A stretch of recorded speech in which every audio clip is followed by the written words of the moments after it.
हाल ही में आपने देखा कि दिल्ली में बॉम्ब ब्लास्ट हुआ The terror trail of the blast that took place in the Red Fort area. And China is the same country. वो भी अपने कंट्री की इकोनॉमी के बारे में, लोगों के बारे में सोचते हैं। They have brought so many people out of poverty. What in their same mind और दे हैव थॉट कि दोस्ती इसके साथ करनी चाहिए, लेकिन इसके साथ नहीं जिसके साथ पुरानी हिस्ट्री ऑफ सिविलाइजेशन भी है। What has gone wrong in the foreign policy Pakistan? अगर if there foreign policy is an absolutely collapse और it is not good for them, why are they part of the UN Security Council then? How important a role diplomats like you or Ministry of External Affairs plays in defense? Is it on a technical merit? Is it on a foreign relationship merit? Or is it a political call, political decision? How often diplomats are involved with intel? Do ambassadors work hand in glove with RAW? Do you see a change in the respect for ministry? Jai Hind friends, welcome to Manas Words. मेरे लिए आज बहुत सौभाग्य का दिन है क्योंकि आज पहली बारी मैं किसी राजदूत के साथ बैठ के अपने दिमाग में जितने भी सवाल हैं कूटनीति के बारे में, फॉरेन पॉलिसीज के बारे में, हमारे आसपास जो बदलाव हो रहे हैं उसके बारे में, so I am going to learn about that. और मैं चाहूँगा कि आप भी इस पॉडकास्ट को पूरा एंड तक देखें, क्योंकि नॉट ओनली हम इसमें थोड़े करंट अफेयर्स के बारे में बात करेंगे, बट कुछ ऐसे टॉपिक्स के बारे में जो हमेशा रहे, यूनाइटेड नेशंस हो, सिक्योरिटी काउंसिल हो या आईएफएस से रिलेटेड हो। So it will be there will be some और the other thing for everyone. कल ही एम्बेसडर साहब टर्की से वापस इंडिया लैंड किए और ये इनकी सरलता है कि इन्होंने मेरे जैसे इंसान को, जिसने अभी ये जर्नी कोई ज़्यादा टाइम नहीं हुआ है, कोई बहुत बड़ा नाम नहीं है, लेकिन उसके साथ इन्होंने अपना टाइम दिया और आज ये मेरे समक्ष हैं। Thank you ambassador Anil Trigunath sir. Thank you Manas. सबसे पहले तो मैं ये कहूँगा कि आपने कई बार बुलाया लेकिन मैं आ नहीं पाया, किसी वजह से हमारे टाइमिंग्स नहीं मिल पाए। लेकिन ये मेरे लिए एक बड़ी खुशी की बात है कि मैं आज आपके साथ हूँ और कुछ जो भी मुझे थोड़ा बहुत पता है उसके बारे में बात करेंगे। और मैं आपके ऑडियंस को भी मुबारकबाद देता हूँ कि वो आपको फॉलो करते हैं, क्योंकि आपका नाम काफ़ी है। आप तो छोटा कह रहे हैं लेकिन फिर भी मेरी भी खुशी है कि मैं आपके साथ हूँ। Thank you sir. अब आपकी छोटी नॉलेज के बारे में मैं थोड़ा सा इनका परिचय दे दूं। एम्बेसडर साहब has been ambassador to Jordan, Libya and Malta. आप जो हैं trade commissioner New York and deputy head of mission in Sweden रहे, deputy chief of mission embassy of India Moscow में भी रहे। You are an adviser to the centre of geo economics for the global south and you are distinguished fellow in Vivekananda international foundation. So that is his modest credentials because of his modest nature. Thank you, sir. So, sir, सबसे पहली बात that I wanted to understand from you, and इसमें दो पहलू हैं। हाल ही में आपने देखा कि दिल्ली में बॉम्ब ब्लास्ट हुआ, and there's a changing situation in our subcontinent, especially since removal of Sheikh Hasina since 2004, if we go back. Do you connect any dots? आपको लगता है इन दोनों का कोई relation है? And what is your assessment of the Indian subcontinent situation right now? Right, starting from Khyber Pakhtunkhwa or Durand line, going all the way to Bangladesh. Well, Manas, today, in any case, we are living in a very uncertain world. There is a global churn. There is a tremendous global governance crisis. The world is virtually divided, and we are living in a jungle raj. Most of the countries are suffering from dualism or double standards. There are global challenges like climate change, like terrorism, but on both you will find the major actors always take this approach, which is either ambiguous or fraught with double standards. Now we know that there is a fountain of terrorism in our neighborhood, Pakistan. They have really got their policy, foreign policy essentially, of cross border terrorism. And cross border terrorism has become an instrument of their foreign policy against India. And of course, against Afghanistan also, as we know it. They have used Afghanistan. They created Taliban along with Pakistan and Saudi Arabia and the United States. That's a fact, historical thing. Mujahideens, and then they got converted into Taliban. They used them in this, that. So terrorism is something they are adept at it. It's a low-cost option for them because they were defeated in all the major wars. So they chose this from 1980s against India. So 40 years, India has been suffering from terrorism. Whichever way you will look at a terror act in India, you will find a footprint that is heading back to Pakistan, irrespective. So, but what they have done is not only that they're directly coming into it, they do send people, there are infiltrations, but at the end of the day, they have created sleeper cells in it. And what happened in Delhi, unfortunately, and our intelligence has been able to stop very large number of such acts, but still there is no 100% proof anywhere in the world where the security agencies can foil all such attempts. So we saw what happened this time. We have suffered from terrorism, we continue to suffer. We have had Pahalgam, India responded today. Now, but what has happened in the recent past, what we have seen is that in our neighborhood also, and India believes in this policy of neighborhood first, which is a non reciprocal policy. Like, we provide them everything without expecting anything in return, really. The only thing that we expect from them is that their land will not be used to undermine India's security concerns. That's the only thing. There is no other thing. We don't want their market access, we don't want anything, but we give money. Billions of dollars we have invested in our neighborhood, and we have emerged as the first responder. Whenever they have a problem, India is always there to help them, has helped them. But then these countries also, over time, have been really played out by major superpowers.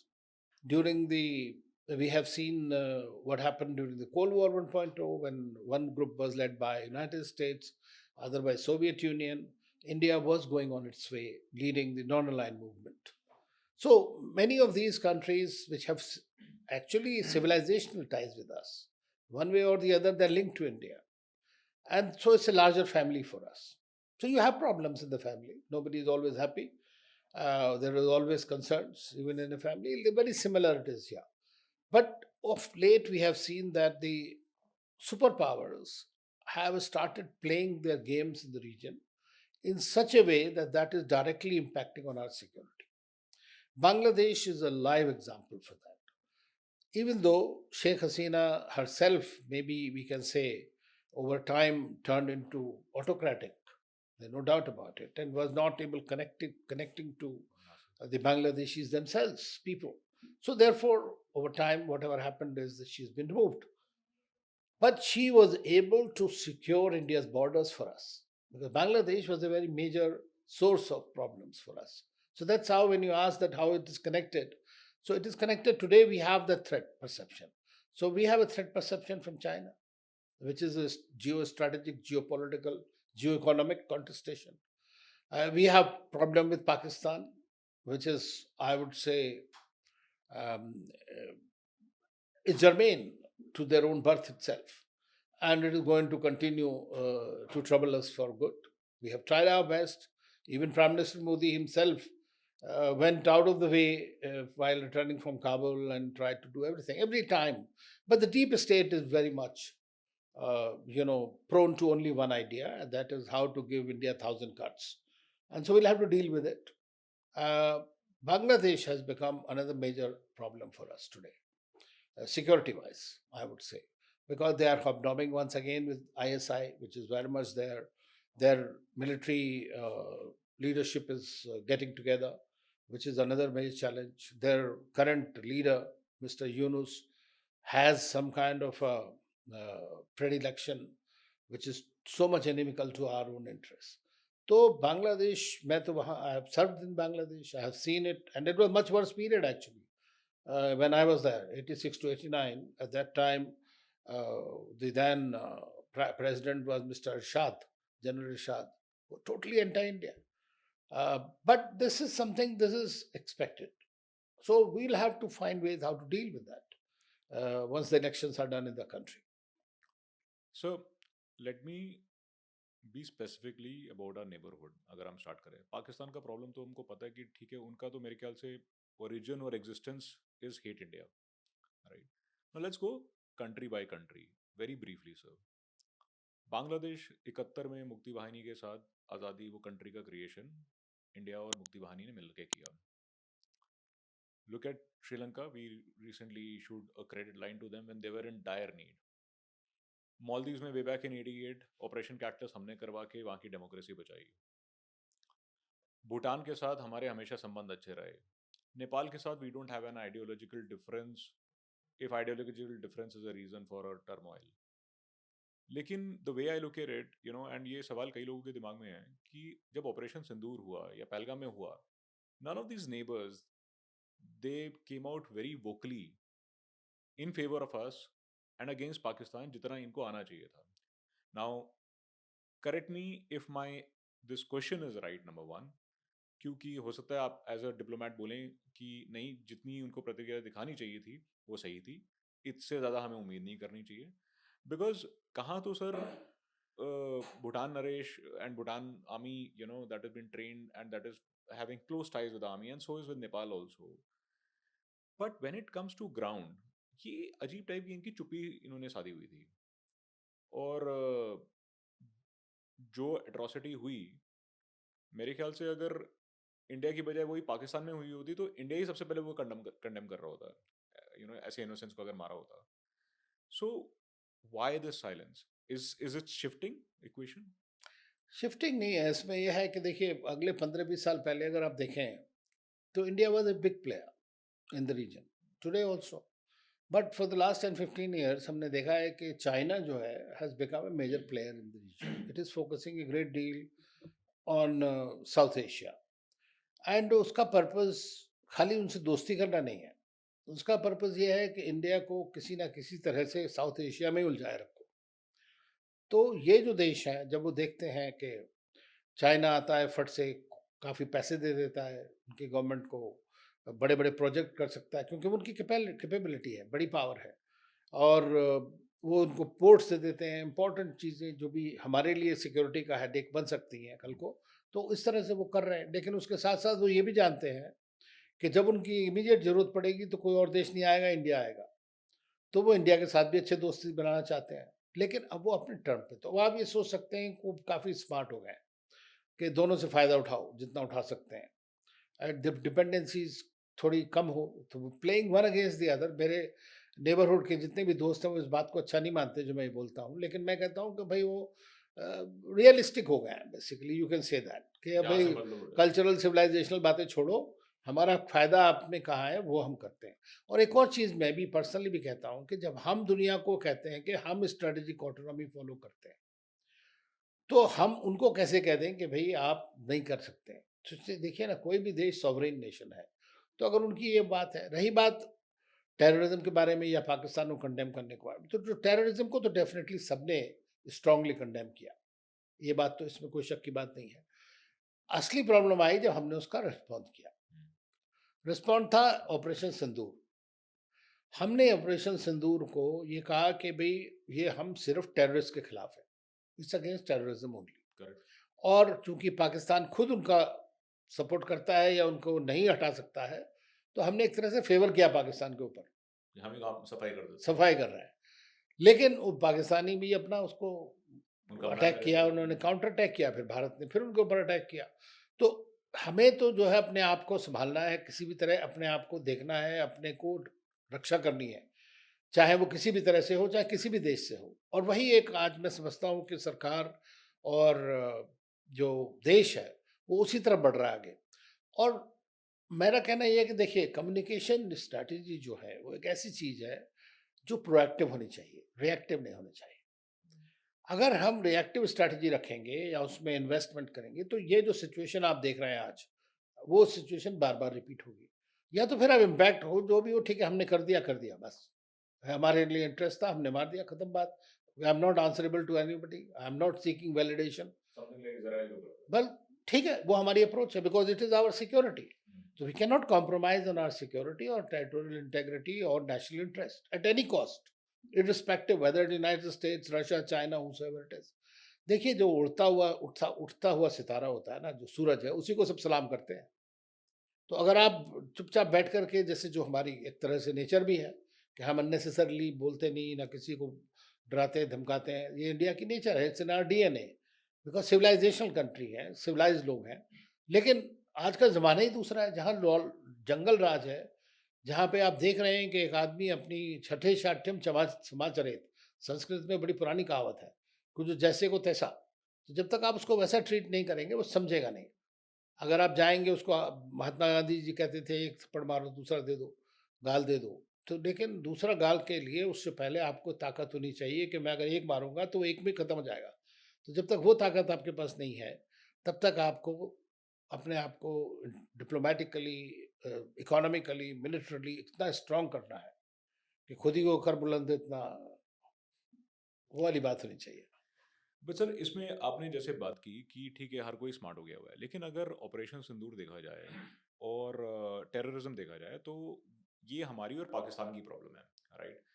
तो पाकिस्तान से किसी को क्या लोभ ऐसा कि भाई उनके साथ they have to avoid a very vocal support, and this is not India versus China, कोई ये नहीं था कि जिसमें बाकी सब किसी प्रलोभन में आ जाएं और उसकी वजह से चुपचाप बैठे रहें। प्रलोभन नहीं है, इसके बहुत सारे कारण हैं। एक तो ये है कि वो सोचते हैं कि भाई हमारे से इतना क्यों किसी से दुश्मनी लो। दूसरी चीज़ ये है कि चाइना और पाकिस्तान की एक एक्सेस है हमारे रीजन के अंदर। It is not only Pakistan और it is not only China. China and Pakistan, they are networked together. तो जहाँ पे अगर पाकिस्तान की बात आती है तो वहाँ पे चाइना का एक इकोनॉमिक इन्फ्लुएंस उसके पीछे से बोलता है। समझ रहे हैं आप? दूसरी चीज़ ये है कि कई बार वो देखते हैं कि अरे यार ये तो अमेरिकन आपके साथ इस तरह बिहेव कर रहे हैं, तो इनका कौन है, कौन हमें दबाएगा, वो भी एक सिचुएशन आ जाती है।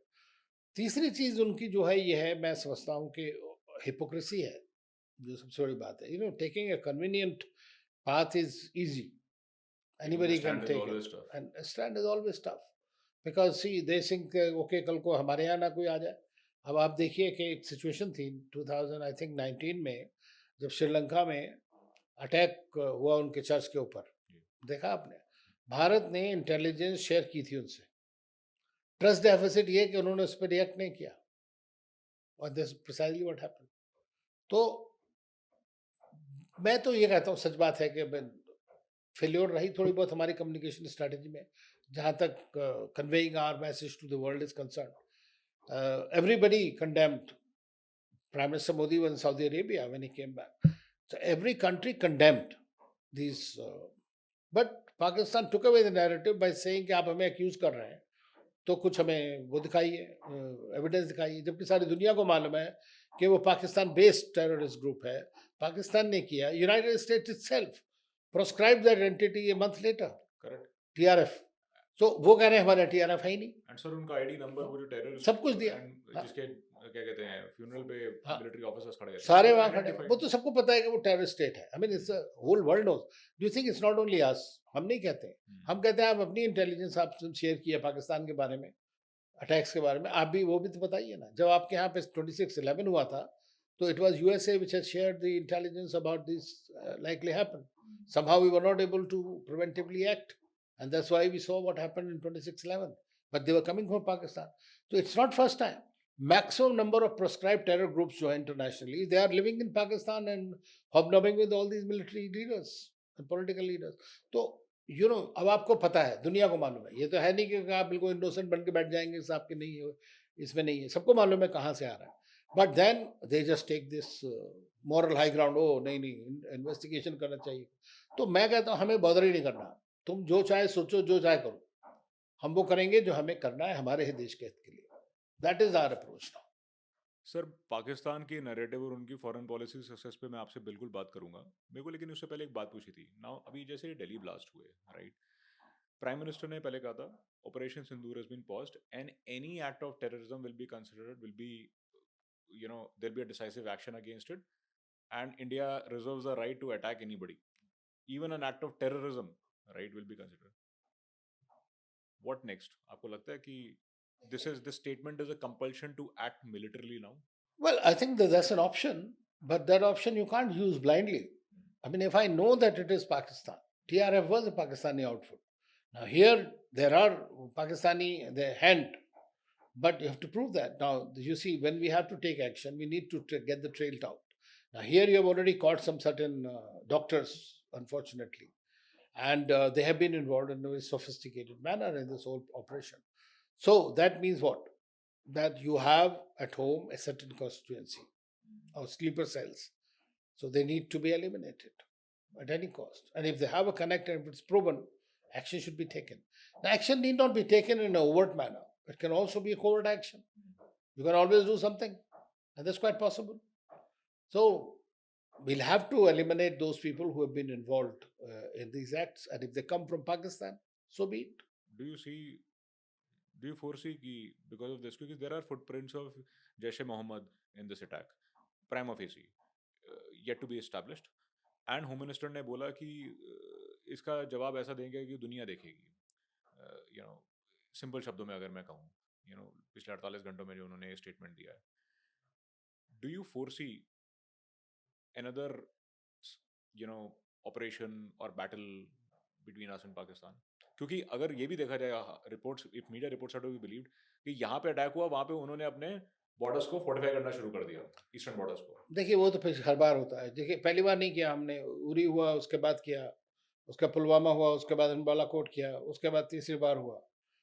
इस बार डिसाइसिवली इंडिया ने उनको समझा दिया कि क्या हो सकता है इसके आगे. When 11 of their airports were completely immobilized, we did not escalate.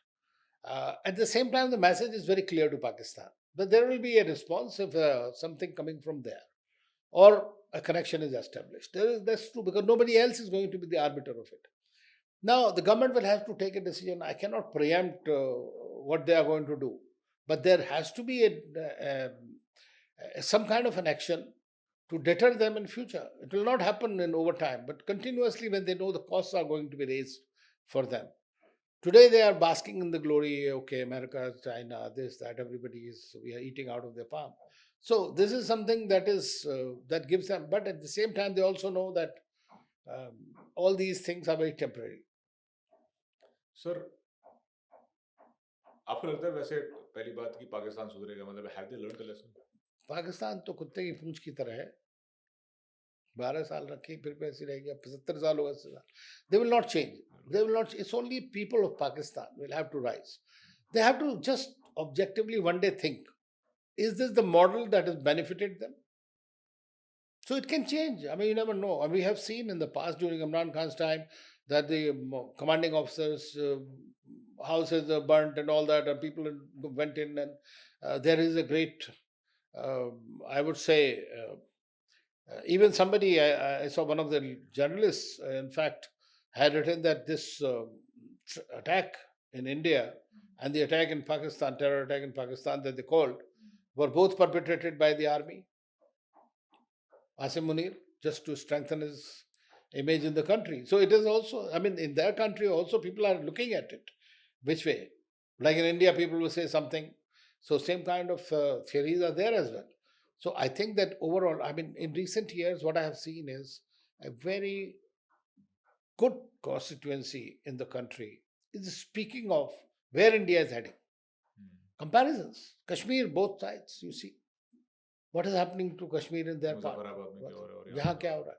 यहाँ पे सब अपना, so they look at it. I mean, at the end of the day, everybody wants to grow and be better, right? But when they are seeing that in the last 75 years, 77 years, where have they reached? The country is on the brink of disaster. Two questions out here on very specific to Pakistan. Number one is कि don't you think Asim Muneer has succeeded in last 6 months phenomenally well? क्योंकि Operation Sindoor or the attacks on India have been a great distraction for him. He has been able to consolidate domestic vote bank. June May, after his meeting with the President of the United States, some things have suddenly changed towards India, if you see. So he has perhaps struck some gold over there also, right? अभी भी अगर देखा जाए कि मतलब if this version is absolutely true, which I believe it could be possible. So somewhere I definitely consider he's a failed marshal for his people, but for himself, is it not a big success he has got? क्योंकि constitution में उसने consolidation कर लिया. He's a field marshal for the lifetime now. Yes. After Ziaul Haq and Pervez Musharraf, I think he's the next third. No, that shows the character of the country, basically. You know, that if the field marshal, they make him into a field marshal and a hero, that's different. But at the same time, let us not forget, Pakistan remains a non-NATO ally. It had been part of the US-led alliance during the Cold War 1.0. Their military leaders are very well embedded with Pentagon all the time. So to train with them, ISI and the CIA are very much together. United States keep providing them arms ammunition all through. Because for the superpowers, it's a chess game. It's not friendship. The friendship is among equals. They don't treat them. They're a tool for their foreign policy. So Pakistan is convenient, pliable tool. They can use it at any time. They used it during since the 70s, 80s, 90s, all the time. Occasionally, they get this moralistic approach and they try to say no terrorism. Then suddenly they wake up and then they support the terrorist state. So they get emboldened further. So it's a game that we've got to play about this. No doubt that Pakistan has been, but they will also have their own moment of truth over time because United States is not dependent on them. They are dependent on the United States and China, totally. Now, how would they calibrate their going forward between China and the United States in their strategic terms is something that we'll have to watch and how smart they are then. But one thing I can tell you is, from my experience, is that Pakistani deep state has very smartly encashed their nuisance value with all the major powers. So I was exactly coming to that क्योंकि अगर आप देखें अब यहाँ पे ना ये बड़ी अजीब ही चीज़ है पाकिस्तान एक फटीचर मुल्क यू नो जिसके पास पैसे नहीं लोगों के नान के वहाँ पे बांधे हो रहे हैं राइट आईएमएफ से हमेशा उन्हें लोन लेना पड़ रहा है आई डोंट थिंक टेररिज्म के अलावा उनकी कोई इंडस्ट्री भी है जब बाहर पाकिस्तानियों से आप मिलो जो वहाँ पे बाहर ऑड जॉब्स कर रहे हैं एज अ ह्यूमन उनकी उस टाइम पे बात लेके सुन के लगता है कि है तो प्रॉब्लम ही अपने घर छोड़ के आए हुए हैं यहाँ पे काम कर रहे हैं मतलब कोई ऑप्शन नहीं है बट उन्होंने उस न्यूसेंस को जो आपने बोली इस हिसाब से पाकिस्तान की जो फॉरेन पॉलिसी है क्या हमसे बहुत ज़्यादा सक्सेसफुल नहीं है बिकॉज शुरू से अगर आप देखें हमने बोला कि हम नॉन अलाइंड रहेंगे उन्होंने बोला अलाइंड रहे वो काफ़ी साल उसका उन्होंने फ़ायदा उठाया उसके बाद यूएस से पैसे मिलना कम हो गए चाइना से पैसे आ गए मुझे आज तक ये समझ में नहीं आता कि इंडिया जैसी मार्केट जहाँ पे 140 करोड़ लोग हैं वाई चाइना थॉट कि मैं सीपेक वहां से निकालूं सॉवरेनिटी एक बात है ठीक है उनकी सॉवरेनिटी गिरवी रहती है हमारी नहीं रहती but why as a foreign policy we could not strike that chord with China कि देखो यार ना तुम्हें जंग लड़ने का शौक है ना हमें जंग लड़ने का शौक है जो बॉर्डर के एरियाज हैं वहाँ पे जो भी प्रॉब्लम है जो भी इश्यूज हैं हम उन्हें रिजॉल्व करेंगे या डिस्प्यूट है हम उन्हें रिजॉल्व करेंगे why don't we build our economic corridor with रजाबंदी उस केस में अगर चाइना वहां से आता और पाकिस्तान इंडिया के थ्रू ये कॉरिडोर बन रहा होता joint statement perhaps economic activity would have increase हमारा शायद डेफिसिट भी कम होता उनके साथ और उनके स्टेक्स हमारे आज की डेट में हम पाकिस्तान पर अटैक करने की सोचते हैं तो हमें लगता है कि चाइना के पैसे लगे हुए हैं so why we have not been able to in spite of morally right and हम जो अपने आप को बोलते हैं हम विश्वगुरु हैं एंड रेजिलिएंट हैं एंड सहनशील हैं न्यूसेंस वैल्यू से उन्होंने ज्यादा अपने आप को इनकैश करा लिया अपने पास पैसे और हम we are at a disadvantage देखिए आपके बात में काफ़ी आर्ग्यूमेंट्स में दम है लेकिन सच बात यह है कि इट्स वेरी कन्वीनियंट आर्ग्यूमेंट क्या मिला पाकिस्तान को आज तक ये सब करके या किसी भी कंट्री को जो किसी सुपर पावर के अंडर में चमचागिरी करेगा उसको क्या मिल सकता है पाकिस्तान की हालत क्या है आज आपने खुद ही बोला कि it's a failed state alright industry की बात कर रहे हैं आप सारी industries controlled by the army That's the biggest country foundation. you see every country has an army but Pakistan is a country where army has a state see that's the difference it's a rentier state they are ready to rent themselves so there is no concept of sovereignty I mean you can be happy and under the basking under the glory of someone else India is a glorious state. It is a civilizational state. And where are we? Started the same way. We were in a great disadvantage after the colonial, this thing, 1947. Even when you were so weak, militarily or uh, economically and otherwise, you were respected globally. You were playing an international role at that time as a sane person. You have been a founding member of every single international organization. Whether it is United Nations, WTO, whatever, anything you call. Every single initiative India has been a part of it. Standing on its own. Today, the kind of respect that you have internationally, the heft that you have. You see, Pakistan is a nuisance for us. Pakistan is not a threat in that sense of the term that we have to change our complete policy parameter. China looks at India in a strategic manner. And as I mentioned, that China is basically one gets threatened by India. You see, we in 1980s, we had the same GDP, correct? It's because of the Americans and others integration and all that China has reached much faster. We took longer time to calibrate our policies or economic reforms and things like that. But the moment we picked up, the pace at which we are moving is remarkable. Today, you are the fastest growing major economy, the biggest country. You are going to be till 2050, you are going to provide the world with the manpower, the skill. You yourself are such a great, and we are going to, as the world moves, technology is what will drive your future. And what is Pakistan in that sense of the term? You are a nuclear power, you are a superpower in many ways, you are a space power.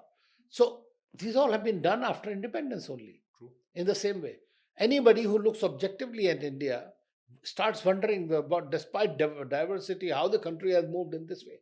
And we have so many challenges. You know, poverty is one challenge. We still have a large number of people.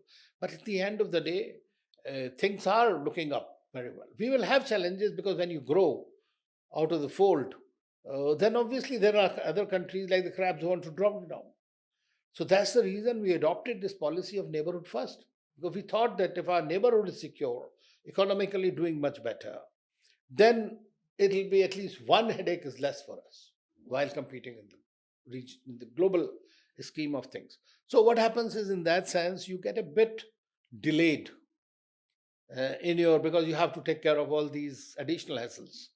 But that's not a failure of the foreign policy in any way. I mean,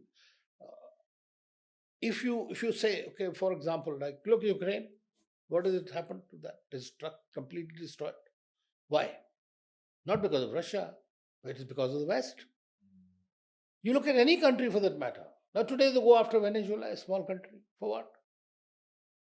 The Chinese, Taiwan, all the time a threat. India has no, we don't want anybody's territory whatsoever. We have never attacked anybody till we are attacked. And that is going to be our policy forever. Idea is that India has to become, the government says, is Viksit Bharat by 2047. So we want to reach where we were earlier in a much faster span. So therefore, we have to keep ourselves, develop our comprehensive power, deterrence, so that no country, before doing anything, does not think that it's not a good idea to deal with India in this manner. So collaboration, cooperation. You see what happened to China. It is China's initiative. At Kazan, the Prime Minister Modi and President Xi Jinping met. And see the statements coming from China. I was at this Asia conference and my panelist colleague was Chinese. And every second that he was uttering word, he was saying India and China can together, India and China together. So when you are somebody, then only you are respected. Who respects Pakistan? So, आप बिल्कुल सही कह रहे हैं. इज्जत, respect is the paramount. It's very important to have that dignity. There's no compromise. And let me rephrase. Pakistan is successful in their foreign policy if their foreign policy is to create nuisance for India and the others. Yeah, right. So I take your point that today we are far more respected. We are there on the right track. We have a challenge. That's a different thing, but there's no comparison. Now, consider that I want to still harp on this question, if you don't mind. Ki, think about it. China is a sane country, right? वो भी अपने country की economy के बारे में, लोगों के बारे में सोचते हैं. They have brought so many people out of poverty. It amuses me कि उन्होंने एक corridor बनाया, एक ऐसे country के साथ जो कि हमेशा से politically unstable रहा. अगर आप इतिहास उठा के देखें, whereas here is a democracy, here is a thriving democracy which is there. What in their sane mind or they have thought कि दोस्ती इसके साथ करनी चाहिए, लेकिन इसके साथ नहीं जिसके साथ पुरानी हिस्ट्री ऑफ सिविलाइजेशन भी है. उनके स्टूडेंट्स हमारे यहाँ पढ़ने आते थे, फायान जी आए, और हमारा और उनका कभी भी विवाद नहीं हुआ 62 से पहले, if I am not wrong, sir. Yes. Then what has gone wrong, in the foreign policy of or interpretation of the two nations? You see, it's a larger question. We follow this policy of strategic autonomy. I mean, it's a newer version of non-line movement at the time, non-line. But it's a version with multi-alignment. Who are our closer partners? Russia, United States, Western countries. We feel aligned, more aligned with the Western democracies. For China, it's a totalitarian state. It thinks in a very different way, projecting power, trying to compete with the United States. So that automatically becomes a sort of a red line for them. That they think that since India has friends with everybody, we are part of the Quad, we are part of the BRICS, we are part of the Shanghai Cooperation Organization. So they want to coexist with you or allow you to coexist with them, whichever way you look at it, because they're 5 times greater, bigger economy. But at the same time, uh, as far as India is concerned, we have never said we are not going to do that. But 1962 happened that really shook the foundations of our relationship. India is one country which always projected in the United Nations that China is a bigger country. It should be a permanent member of the United Nations Security Council. Supported their We cause, supported right? that. We brought them in actually, Correct. to a great extent. We always supported them. We even, till today, consider working together in the international fora. We are on the same side when the question of global south is concerned. So we collaborate and cooperate wherever it is better. But at the same time, for China to look at it, as I mentioned, the Pakistan is a rentier state. It's available for rent. And until recently, I used to maintain that this is a Pakistan actually is an extension of China in certain ways, or a state of China. हम लोग strategic autonomy की बात कर रहे हैं, लेकिन यहाँ पे ना मेरे को एक चीज़ आपसे समझनी थी। हम स्ट्रैटेजिक ऑटोनॉमी की बात कर रहे हैं, लेकिन we are still part of Quad and I2U2. It means strategic autonomy. This actually helps you in strategic autonomy because you are part of all the major groupings. Everything that shows you are important, that you can contribute to the good. So whether it's BRICS or Quad or SCO, so you're part of everything. We are in Asia, so we have to be part of the SCO or Eurasian group. Now that is the emerging group which is there. The strategic pivot has moved towards south, and India is the largest economy. Everybody wants to talk to you, and so it's good. I don't see there is any, and we have not said that strategic autonomy means that we will not talk to anybody. We have to be friends. We have to serve our national interest. We have not only serving our own national interest, but we are serving our national interest in a globalist sense. I mean, you have seen the Vasudhaiv Kutumbakam. ये खाली बात नहीं है. India वसुधैव कुटुंबकम में हमेशा से विश्वास करता रहा है और आज की डेट में चूंकि हमारी कैपेसिटीज हो गई हैं तो हम दुनिया के साथ मदद भी कर रहे हैं जिन लोगों की जिनके पास कुछ नहीं है. बल्कि आपने India provided assistance to United States and Canada, not only during the pandemic, and you know that, and not only these other countries in the global south, 100 odd countries you supplied them. So today, between themselves, the superpowers are looking at these in a very different way. They think, oh, zero sum game. If you are not with me, you are against me. But we don't look at it that way. We look at it in a collaborative framework. And as I said, they are for us, we are a key part of that Venn diagram. So I get that. I understand that. Again, I'm going to bother you to come back to Yeah. Pakistan. Sir, ठीक है वो country, मैं उनका कोई character नहीं मानता उस country का, मतलब except terrorism as there something which is running in the blood. Very unfortunate for the citizens, but I think उन्होंने भी अब रियलिटी के साथ जीना शुरू कर लिया है. But it's an important point sir. Pakistan अगर if their foreign policy is an absolutely collapse or it is not good for them, why are they part of the UN Security Council member? Right? Not only that, sir, if Pakistan, as Now, yes, currently, right? And sir, if I'm not wrong, Pakistan's 8th time serving on 15-member council. Yeah. And it began its term in the role of council president from July 25, but this is the 8th time. तो sir, it's not कि इस बार ही fluke से हो गया, इसके पहले भी वो हुए हैं.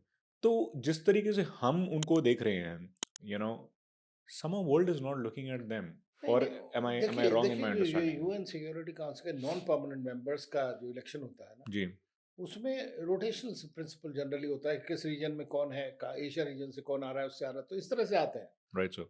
ये नहीं कोई इंडिया पाकिस्तान की कोई उसमें वोटिंग हुई हो उसके ऊपर के जिस ईयर.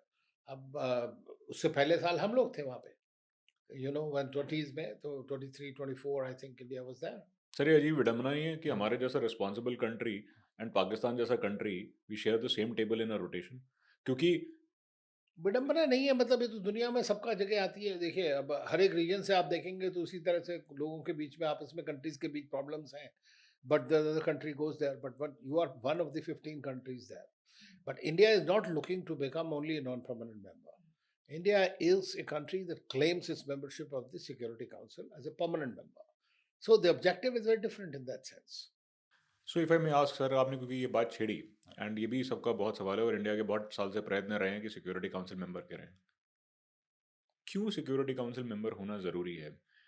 क्यों यूनाइटेड नेशंस, क्या यूनाइटेड नेशंस रेलिवेंट है? Let's look at it from 40s, after the world war. 40s में you had world war, 50s में you had Korean war, 60s में you had Vietnam war, 70s में you had Iran Iraq, 80s में Afghanistan, 90s में gulf, 2000 में Iran Iraq, 11 Arab uprising, 20s we all know it. तो United Nation ने कौन सा पीस ऐसा कर लिया और उनकी क्या रेलेवेंस है? देखिए, एक तो यूनाइटेड नेशंस को जंग कर सकते हैं, हम कह सकते हैं कोई रेलेवेंस नहीं है. रेलेवेंस थोड़ी कम हुई है. कारण उसका यह है कि country, this organization not been reformed like others. It is still reflecting the reality of the 1945 onwards, with the victor and vanquished. Those five powers Allied continue powers. to wield the veto, which has been thoroughly misused. And they have really undermined the credibility of the United Nations. At the end of the day, 193 countries, of which these five dictate, at least are able to go there and say their piece, whether you are the smallest country, island country in the world, or the biggest country in the world, most populous country. You can go and talk and say your views, whatever it is, in the hope that one day when it is reformed, these important issues will be taken care of. So there is no doubt that there is a contradiction there in the United Nations, but that's the only platform that provides a smallest country the same right as the biggest country, with one vote, whether it's United States of America or it's Panama or, for that matter, Malta. So every country has that kind of a right. Equal right. Equality. One right, one Okay. vote. Each country has. Now, secondly, the countries that pay for it, the United States, Japan, others, obviously want to have greater say in it. The problem is that this was supposed to be an organization of global governance for security and stability. All the issues that you mentioned about the wars and all, I mean, you can see that how and who was involved in these wars. They have been done by the connivance or the involvement of the superpowers who are part of that UN Security Council, permanent members. So if those countries do not want it to function in a certain way, like the United States, Madeleine Albright used to say that if United Nations does not serve my foreign policy, it's useless to me. Now, if that is your approach and not the global governance or the global welfare, then obviously roadblocks will continue to come. And that's precisely the reason that India is wanting and pushing for reforms and expansion of the Security Council. Now, that brings the question, why should we be there? Now, the question, you look at it from the other way. Why should we not be there? We are the largest democracy in the world, fastest growing major economy, third, fourth largest economy in the world. Soon, we have the biggest population in the world. We have been the biggest peacekeeper in the world all through. Peacekeeping is a very major operation that the United Nations Security Council has carried on. It's very easy to launch a war, but it's very difficult to win the peace. And that peace, you need somebody to do that who has a credibility, and that's United Nations. Now you are seeing in Gaza, there has been a provision by President Trump that there should be an international stabilizing force. The countries don't agree to which country is going to provide the force or not. Had it been the United Nations, it would have been much easier. Many countries would have contributed to that. So that is a very major role that it plays. But for it to succeed and to continue to be relevant, it is important that the United Nations is reformed and it reflects the realities of the 21st century. And that kind of an old mindset need to go. It will be very difficult because none of these countries, and I'm telling you none, 4 of them have said that India deserves to be there. But none of them in reality are keen on those reforms. क्योंकि sir हर एक को अपनी वो मेरे पास है तो किसी के पास नहीं होनी चाहिए, बस एक्सक्लूसिविटी हर एक को अच्छी लगती है. वो है. That's But the problem. if that is what is there, then you will have a G20, you will have other organizations coming up, which will become part of their own regional governance initiatives and all that. So this is not a very desirable situation that the United Nations goes under.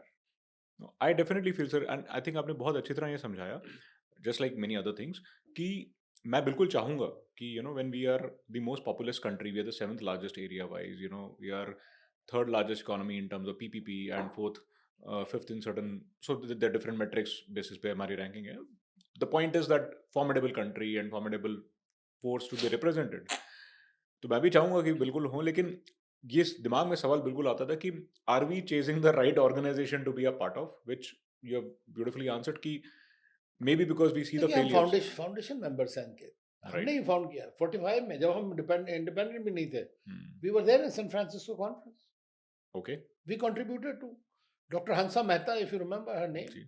when they were charting the human rights charter, universal human rights, it read like all men are born equal.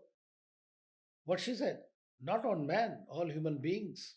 So India brought that particular thing. So that shows your approach to the world. So we have contributed a great deal to the United Nations itself and invested and remain invested. Because at the end of the day, multilateralism and multilateral institutions are essential for the large part of the world. These 5 countries are not everything. Powers go and go. There is a demise of empires. We have Correct. seen it. So they are today at the top. At one time, we were also at the top, contributing 28, 29% of the global GDP. True. So we are going to be there once again. And when you have that kind of a power, irrespective whether you are a member of the UN or not, you are still extremely relevant. All right, sir. So a question particular to China that I have, we call them our biggest strategic threat, but the trade deficit with them is the highest and keeps on rising. Aren't we funding our own troubles? Well, I think that, there was a theory of comparative advantage of nations. So China has built itself to be the world's factory. And whether we like it or not, with all the 100 odd countries that they deal with, they have trade deficit in their favor. Right. India, unfortunately, I would say, thought that 40 years of no fire being shot on the borders, everything was hunky dory, and things will continue to work. We got embedded a great deal and our industry also wanted some cheaper stuff, quick this, that. So we went in different direction. But I think that at the end of the day, what we have done, I mean, we can't look at it in a unifocal manner. कि चलो भाई manufacturing में या आपका जो import export है उसकी वजह से अगर आपको चीप एक्सपोर्ट मिल रहे हैं, उसके बाद आप एक बड़ा फार्मास्यूटिकल जाइंट बन गए इसके चलते, vaccine hub of the world, pharmacy of the world, like that, although a large part of APIs and all are coming from there. तो अब उसका इलाज क्या है? इलाज तो ये है कि एकदम से you can't cut your nose to spite the face, right? आपको धीरे धीरे अपने को डाइवर्सिफाई करना, और वही वो जो आत्मनिर्भर भारत की बात इस वक्त हो रही है, अगर उसको हम एक और ज़्यादा स्पीड के साथ और आगे बढ़ाएं, जहाँ हमारी स्ट्रेंथ्स हैं. देखिए ना, ये भी बड़ा फुलिश चीज़ है कि आप कहें कि साहब हमारे पास है भी नहीं और हम लेंगे भी नहीं, तो वो तो नहीं चलेगा काम. तो हमें जिन चीज़ों में हमारी स्ट्रेंथ है उसमें हमें कॉम्पिटिटिव होना. अब आप देखिए, एक टाइम पे टॉयज़ की बात है, छोटी सी बात है, ये toys everything, China is the biggest, today India is very big one. During the pandemic, we were not even making the basics, we were importing everything. Correct. And during that time, you emerged as one of the biggest exporters and competitors. So you have the possibility of doing it. Now, I believe that this government has really invested a great deal in through various initiatives.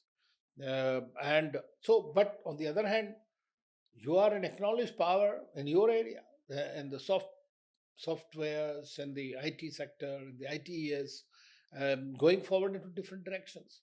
So that's also not less. That China does not have at the moment that, but it will become much bigger over time because they have invested a great deal in that. Today, their whole objective is to acquire technological superiority, and we are also aiming at that.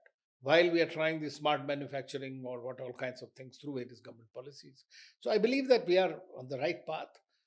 But in the past, yes, it's a paradox that you consider them as a strategic challenge, yet economically you remain invested. And ironically, when we had these problems in the last 5 years with them, the trade actually increased. So are we moving fast enough? Well, it's never fast enough. Okay. आपको लगता है, are we moving fast enough the way China moved in 80s or 90s when they were we were at the same level and they were progressing? उस benchmark से भी हम चल रहे हैं. बस चल तो रहे हैं, मेरे ख्याल से चलना चाहिए। जहाँ तक मुझे लगता है कि कोशिश तो है, बट हमारे यहाँ पे बड़े रिफॉर्म्स की भी जरूरत होती है। यू नो, मैंने पढ़ा कहीं के सैकड़ों हजारों पुराने जमाने के जो चले आ रहे थे rules regulation which used to tie your hands of your industry have been taken away. But I would urge the Indian industry also, they should try to invest a little more in India.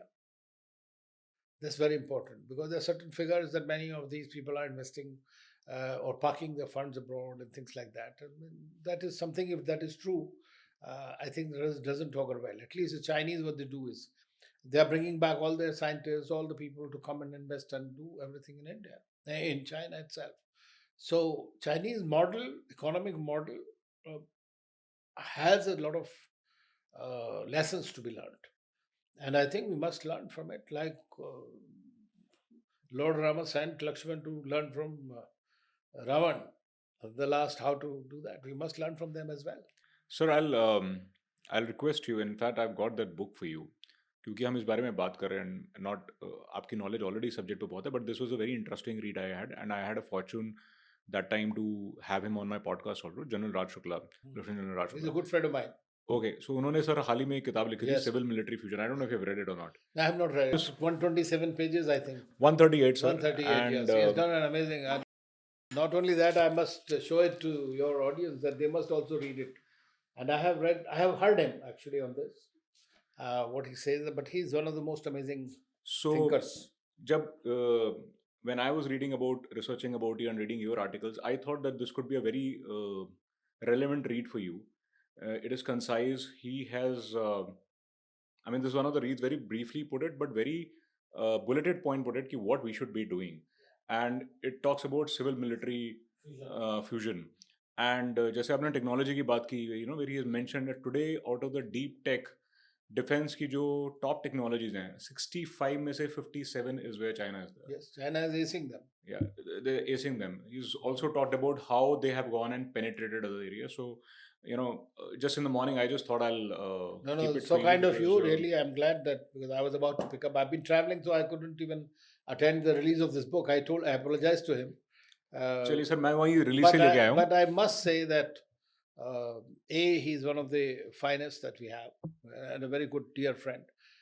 But at the same time, a lot of these ideas that he has given in his book, we have been on panels together and I've heard him. I think that is something that I'm sure the government is taking into account because I believe that at the book release, the defense minister himself was there. Yes. So it'll be good. But I fully agree with you.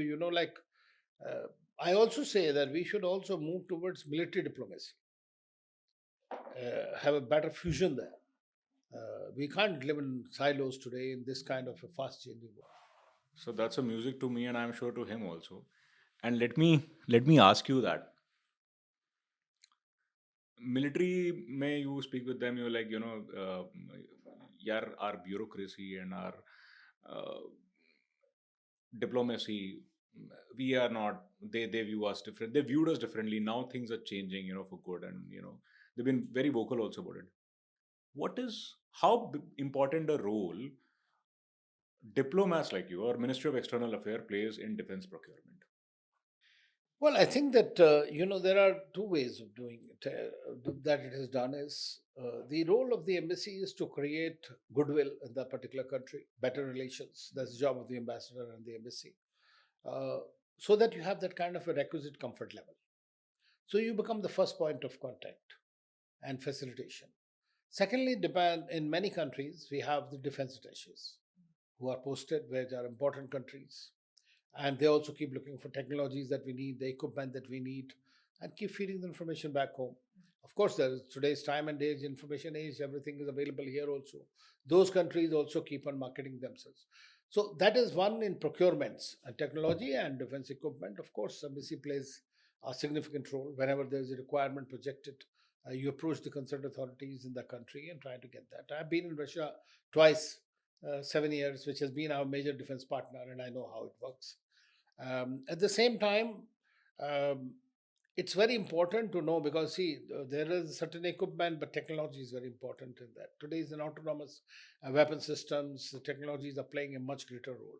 So you have to be extremely forthright. And in that connection, I sometimes say, and I've been recommending to the government also, that we have a very large number of people coming from IITs and engineering backgrounds. I've been a generalist in service, so I can't, although I did my master's in physics, but still I can't claim to be. I was going to come to that, Yeah, sir. can't You can't say that you don't no, understand no, science. can't claim to have that expertise. But these guys who are actually brilliant technologists and all that, I think we should create techno diplomacy division using them as our in the technology domain, because they will understand, they can discern what is correct. And I hope the Ministry of External Affairs, because we don't have to go out anywhere, we have to from within we have to create a nice core of people who can do that. So that's a very good thought, techno diplomacy. First time I'm hearing the word, to be honest. But abhi tak, ultimately, a defense procurement, is it on a technical merit? Is it on a foreign relationship merit? Or is it a political call, political decision? How does it happen? Well, I think it's a mix of all. Firstly, what is available to you, right? That's also very important. There are countries that will sell. India wants to buy equipment now. Either they do joint manufacturing in India or transfer technology. Now, most countries don't want to transfer technology, right? They think that this is their edge. They don't want to do that. But how long can you continue to just buy and be? Then you don't have the autonomy of using those weapon systems sometimes, right? United States has very much implicit in this. What for you are going to use this, that, wrong. So, does it really provide you the kind of security that you're looking for? Autonomy of security. So that's where important to have technology and do a joint manufacturing here. For example, BrahMos, it played amazing role during the recent of Sindoor, and so many countries are looking to buy Akash and other Pinak. So your local indigenous production is also helping you, and technological collaboration makes it easier to do so. So I think that this is something very important. And of course, not all countries wanted to sell everything at one time. That's why we got 70% of the US and Soviet equipment. But sir, I mean, again, Atmanirbharta at what cost? We are down to 29 squadrons in the Indian Air Force. Right? Those shortcomings need to be addressed. I'm sure everybody, and in this book also, you would have written about it. We can't afford to be less. Where we have to invest, we must invest. Sir, something coming to from, I wanted to cover an important aspect for a lot of people who want to see the career. And let me try and understand what goes on in your life, what went through in your life, apart from what current affairs we have discussed. Um, Now, इसमें मेरे को आपसे समझना था कि diplomats and diplomacy का exact role, and with due respect to all the work that you and the fine people have been doing. आज की दुनिया जो है सर, वो बाहुबली की दुनिया मेरे को लगती है. मतलब जिसका मन आया जो कहीं पे भी अटैक कर रहे हैं, किसी ने कहीं पे गन चला दी, किसी ने कहीं पे बॉम्ब फोड़ दिया. So it's a lot of muscle power happening, right? So how important and how easy it is the job of a diplomat to find their space? देखिए, एक चीज तो ये है कि diplomacy is not something that is done in A periodic manner. It is a consistent thing. हर समय diplomatic efforts continue. War, कहीं लड़ाई हो रही है, उससे पहले diplomacy tries to prevent the war. When the war becomes the final option for certain countries or it goes on, diplomacy works overtime to try and diffuse it. to stop it as soon as possible. And post conflict, the diplomacy tries to bridge the other gaps so that these things don't recur. So whether we like it or not, diplomats are always doing their bit. The first preference is that the war should not happen. Peace should prevail. India, in any case, believes in dialogue and diplomacy always. That's what we provide. We believe in a sane foreign policy. If we can sort out problems by dialogue, nothing like it. And if we can help in doing so, we'll do that. So, therefore, the diplomacy plays its very significant role at all times, irrespective of the war. War can happen because there is no global governance at the moment, there is no balance of power in the international domain. So, there are many factors. I mean, you have seen that. I used to feel sorry for the Secretary Blinken when the Israel Hamas war began.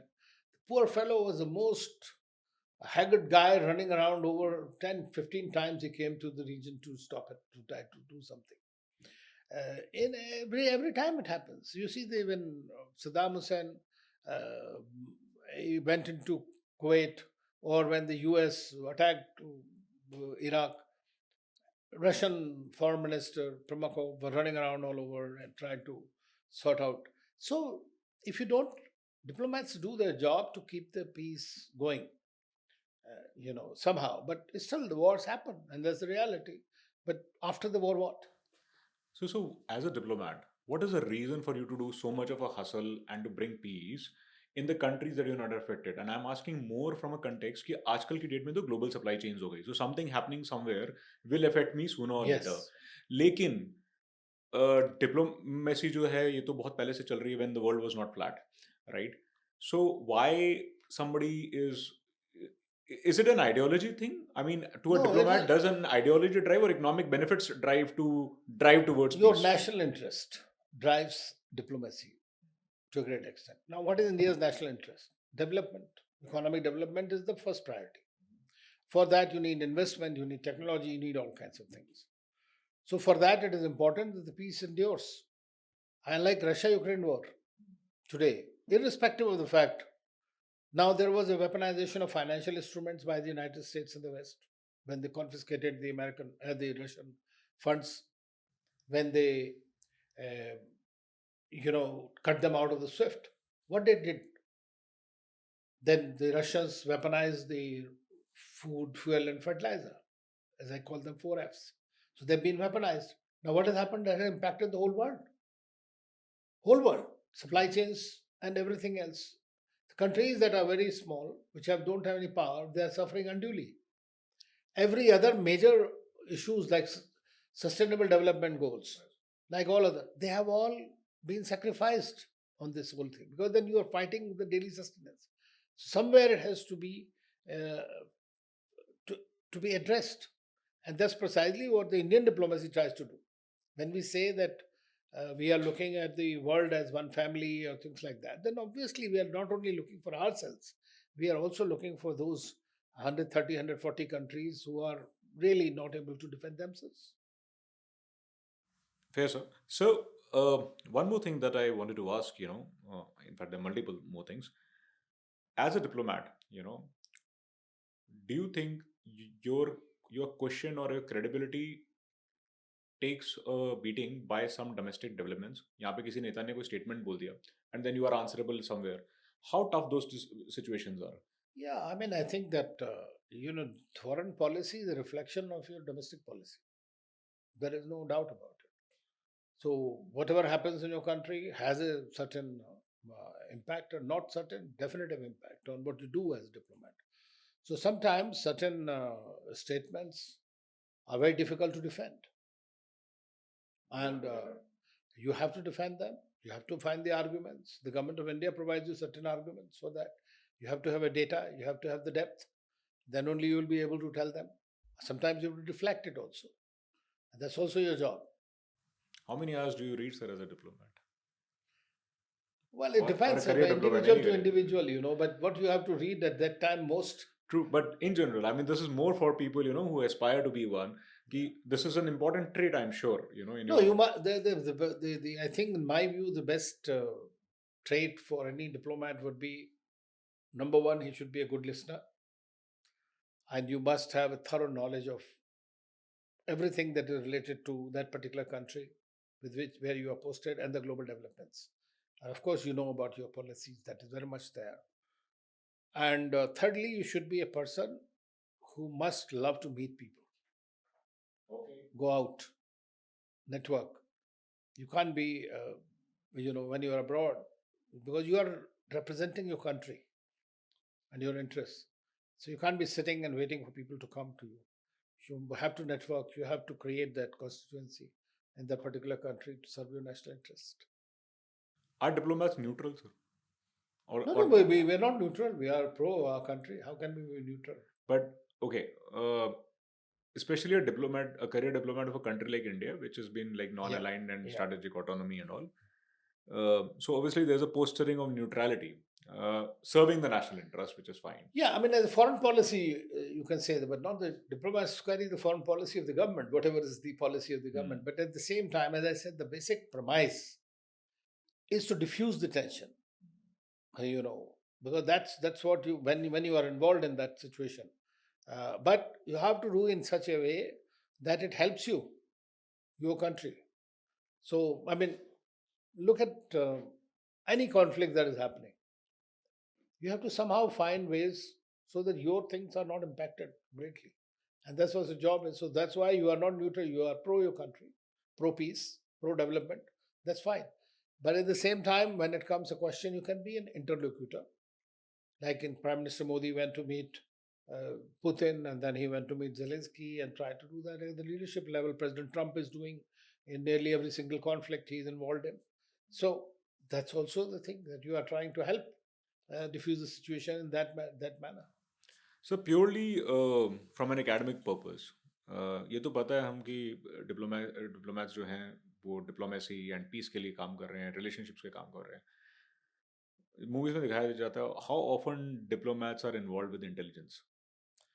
Well, you see, now there are specialized people for that purpose. They do the job, their job. But at the same time, every diplomat, when you have to keep your ears and eyes open, so that's very important for you. Like if I'm talking to you and you are a foreign minister of a country or a senior foreign policy officer, I discuss with you. In that, we both understand each other better. I get more information from you. You can get something from me as well. So that if you can call it intelligence, it is there. You meet think tanks, you meet army officers, you meet others. That's how you put two and two together. So it is not hardcore intelligence per se, but it's an analysis of the situation that you convey to your government. But as an ambassador, sir, you've been an ambassador in 3 countries. Do ambassadors work hand in glove with RAW? No, we directly don't deal with RAW. But of course, in certain countries, in terms of mutual arrangements with those countries, the people are deployed. पर जब sir रॉ के operation किसी country में होते हैं जहाँ पे आप एम्बेसडर हैं, are you necessarily Captain Roop ki intelligence works in a totally independent manner? I don't think so. It's normally they work on a need to know basis, I think. Okay, fine. I'll rest those questions there, sir. So on the I wanted to understand, and again मैंने मेरे हिसाब से मैंने ना diplomacy में, and correct me if I am wrong, मैंने जो सबसे पहले बहुत विजिबल मिनिस्टर देखी, अब चांस की बात है कि हो सकता है सोशल मीडिया के एडवेंट, वो श्रीमती सुषमा स्वराज जी थी. Like a mother she used to help everybody and scold people also at times on Twitter कि तुम्हारी गलती की वजह से देखो काम करना पड़ रहा है रात को. I remember this. And AIIMS के रूम से भी बैठ के वो लोगों की हेल्प कर रही थी. So in your so that's my view of Minister of External Affairs, right, of a visible face. According to you, what was the moment of arrival for or turning point, the way India was looked on the foreign land or in the international arena? Was it 71 moment or something later, or when? Well, I think that overall India's foreign policy establishment has really, I would say, acquitted themselves very creditably under very large number of several foreign ministers. And I fully agree with you about Mrs. Sushma Swaraj. I had known with her, I had worked with her. one of the finest that we had. There's no doubt about it. Especially she was known as People's Foreign Minister. And I, in fact, advised her once, and I can share with you, because she used to tweet in response to any problem, as you mentioned, 2 o'clock, 3 o'clock. So when I met her, I told her, I said, ma'am, it's very fine, but it gives the impression that embassies are not working. So she said, no, no, no. I said, no. So, but secondly, when the people write to you, they think that you are the only redressal mechanism. The first and last. I said, then what happens is when you are tweeting back to the ambassador, then it is approval. And very often there could be a problem. Those people may have violated the law of the country, or do something wrong, or criminal of people like that, they can get away with it. So if you just were to tell them that contact the embassy, it is implicit that the embassy will be more than awake to do the work. But at least, so I said that way, at least the hands would not be tied and the right decisions will be taken. And I tell you, she took it in the right stride and she said, "आप ठीक कह रहे हैं." So आपने देखा होगा उसके बाद में, please contact the embassy. So there's the same thing. It's an instruction from the minister, but it doesn't mean the approval of certain things. Because see, when the papers come to you, file come to you, individuals come to you, you realize that sometimes people are able to jump. You know. Okay. So that was obviously Sushma Swaraj it was the first visible face, as I said. But we have another very major face, today's foreign minister. Yes, Dr. absolutely. Jaishankar, everybody knows his household name. So do you see a change in the respect for Ministry of External Affairs domestically and internationally post 2014? I think so. Yeah, this must be granted to them, and I'm being partial also, because see, the thing is that Indian foreign policy has played, I think, a much larger role, even when we were weak.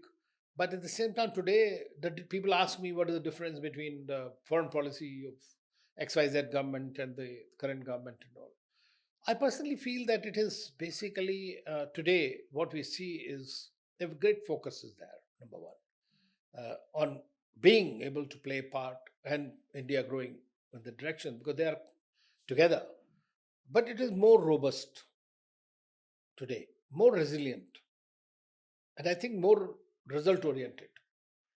Today, what we see in the front, there's not a great difference in terms of when people can argue in terms of the fundamentals. But at the same time, the way it is conducted, that is certainly a good one.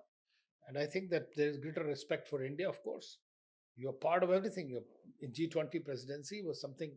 Next year, you will have BRICS presidency. You'll be hosting Quad Summit. You'll be hosting India-Africa Forum Summit in 26. So you are everywhere and everybody looks up to you, frankly. That's something I believe that we must give credit to. So there's a common complaint, and I would say common maybe because I've heard it from some of the military minds. We win war on the battlefields, we lose it on the table. Do you agree with that? There is a partial truth to that, I would say. The reason is, as I mentioned during our conversation, a communication strategy is very important. So perception of the other side needs to be managed as well. That's very important. And for that, you have to be proactive. And it is a holistic kind of an affair that needs to be carried on. And it has to be at all times. Today is in the age of social media. We have seen that how narratives are being built. So making a right narrative is the right time that to be able to sell. War is war at the end of the day. And there are no winners in the war, by the way. There are always losers. All sides lose. We have seen what's happening in Russia, Ukraine, what is happening in Israel, Hamas and all this. So this is not that you won. America was there in Afghanistan for 20 years and left. And I always maintain that none of these superpowers, be it China, be it US, be it Russia, have won a single war. They have lost all wars. China lost to Vietnam. America lost to Vietnam. They all three of them, two of them, US, UK, and Russia, Soviet Union lost in Afghanistan. So what are we talking about? Sure, Afghanistan has been the cradle, as they say, the graveyard of empires. So this is something that we have to see. So I don't say, but at the same time, war of narratives is also very important to win. so that your perspective is currently perceived by the people the way it is meant to be. And I think we need to do a little more of that. So you mentioned about war on narratives, you mentioned about all these things. USA made DOGE tha, Department of Government Efficiency. Now combine that with the AI and narratives and social media and cyber warfare. Do you think that the narrative war will be played by diplomats in the future? And do you think that that is uh, something that we should, as a career, it should be thought about? You see, I think unless you are thinking of a robotic diplomat, then it's different, you know. But in diplomacy, human emotions also play a great role, personal connect. And I doubt very much that humanoids would be able to do that if even if we create some. Uh, because see, a lot of things are dealt with in a personal manner in diplomacy. When Prime Minister Modi travels for 10 hours with President Putin in his car, between the two of them with interpreter alone, much more is said. Or when he goes in China, Tianjin, and travels in the car, or Trump and Putin are in the car by themselves. So that thing, I doubt very much that any technology or any robotic person can do that kind of a thing, because those are the most important bites of diplomacy that are really actionable by the two countries, by directly or something. So I think the diplomacy will always be, and it's been the oldest profession. I mean India तो हमारे यहाँ अंगद कृष्ण सब एक से बड़े एक diplomat हुए हैं. डॉक्टर जयशंकर ने लिखा भी है उनके Hanuman बारे ji में अपनी and किताब में, Krishan ji, Hanuman ji. correct. Yes, तो एक से बढ़कर एक डिप्लोमेट से. But at the same time, I think that it's very difficult to crystal gaze into what will happen in 100 years from now. Maybe in a lot of jobs will be done by the robots, or but now that you know that in which country, I'm forgetting name, Albania, they have appointed a minister, a robot minister. Okay. She. I mean, it's a so. What? I don't humanoid. Or yes, something. I mean, a humanoid. I mean, this. So, so it is possible. I mean, of course. I mean, I must say that I have seen some Chat GPT and some these kind of things. When collation of information, somewhere in response to your question is concerned, I think their presentation is remarkable. Many researchers won't be able to do the same way presentation, which they can do in such a short time, in a minute. By the end of the day, again, they can only work on the collated data, which is there. But data is created every minute, right? And there is always a new thing coming up. It will take time for them to incorporate that. Maybe technology will come that you can read your minds, that I don't know. But at the same time, I think that this is hopefully, I mean, I hope that diplomats will have a role to play forever. Thank you so much, sir. We know what jobs are secured and what people should be eyeing for as a career, right? So, The one thing I want to tell the people who want to really look for the career is, and unfortunately, I find that there's not a great interest in the foreign service, despite knowing what Dr. Jashankar done, he's a household name. Frankly, I must say that this is one job somebody asked the difference between the Indian administrative service, police service, others, and the foreign service. You may wield power in India in the civil services, but you wield influence abroad in a geopolitical sense abroad for your country. awesome. So that's for the aspiring candidates कि क्यों आपको IFS में जाना चाहिए. We have an ambassador as an ambassador for the foreign services. Sir आपने एक बड़ी interesting बात की, वो एग्जाम्पल दिया आपने मोदी साहब और पुतिन साहब का एक गाड़ी में जाने का. Do you know what happened, why that happened?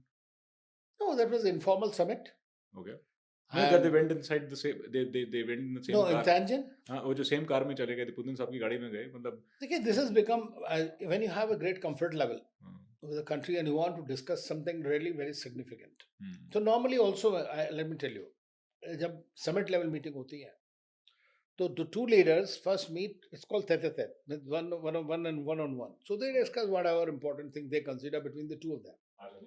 Nobody is there. Maybe interpreter, if at all. Interpreters are the fly on the wall in any case. But ambassadors भी होते होंगे सर? नहीं, कोई नहीं होता. वो अच्छा, कोई one on नहीं one होता. होता है बस. One on one हमेशा.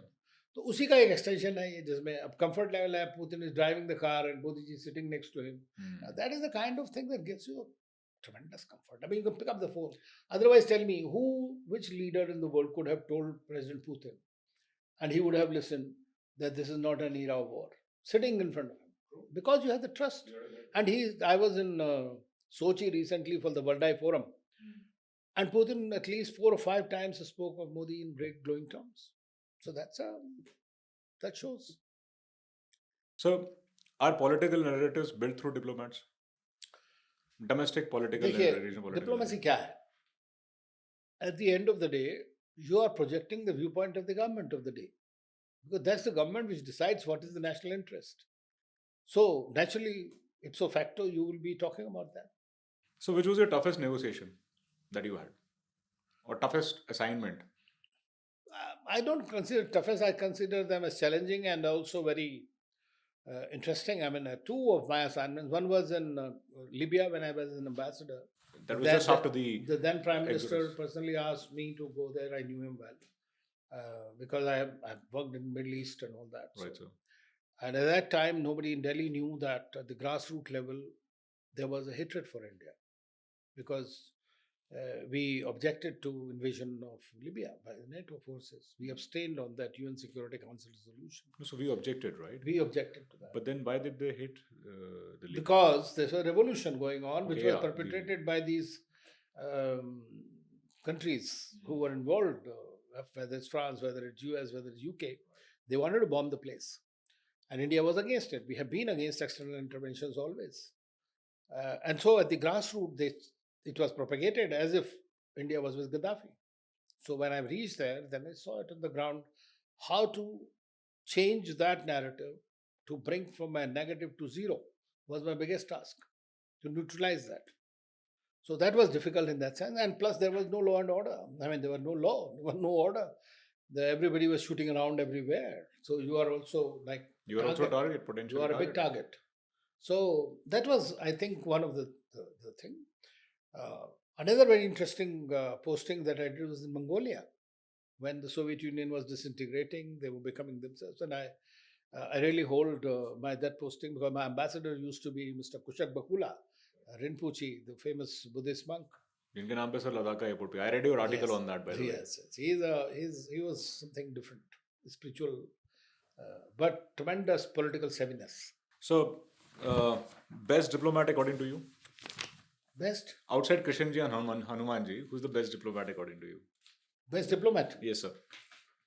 That you would rate, maybe among your colleagues or in the international arena, that you really respect and hold in a different league altogether. Well, in my personal, I can say that now. Internationally, though, of course, Dr. Jaishankar is doing extremely good task. But personally, I held Ambassador Satinder Lamba as who was my boss in Moscow, as the finest boss I had, and a great ambassador. So we are just out of time, and I'm just going to give you the toughest round for you, because diplomat. Let me try this. I think is going to be the toughest. This is going to be a rapid fire one. Okay. So you'll not have time to think through your thoughts. India's most reliable friend, Israel or Russia? Russia. China or Pakistan? Who's the bigger long-term threat? China. Biggest foreign policy blunder India has made? I think giving the advantage after the 1971 war. If you could reset relations with only one country, who would it be? I think, in my view, we have good relations with all the countries. So I don't know, which country. Pakistan, of course, I can't say, because it is not going to change. But of course, if we could, we should.